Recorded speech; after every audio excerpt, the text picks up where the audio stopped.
si on regarde la littérature de près et si on essaye de s'abstraire de ce qui est effectivement une dominance idéologique, sociale, scientifique, mais qu'on s'intéresse vraiment à la diversité des modèles, des approches, les choses sont loin d'être homogènes et sont loin d'être claires. Et la définition même de l'autisme, eh bien, elle est mise en question. Pourquoi? Parce qu'on a déjà, les modèles.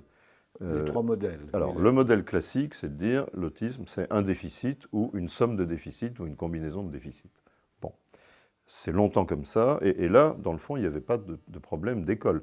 D'une certaine manière, aussi bien les psychanalystes que les neurologues, que les généticiens étaient assez d'accord, parce qu'ils partageaient cette culture-là. C'est une culture à la fois médicale, psychiatrique, neuropsychologique, neurologique, qui renvoie au modèle de la lésion, au modèle de la déficience, au modèle du déficit fonctionnel, etc.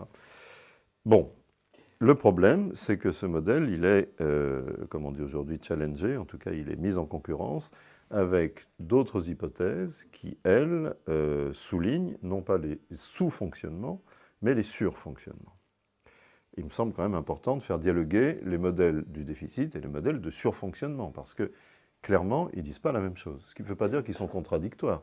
Peut-être qu'ils parlent soit pas des mêmes patients, soit de choses différentes qu'on retrouve chez les mêmes patients. Puis à un pas de plus, il y a encore Le un troisième, modèle plus ce que vous appelez radical, le troisième modèle.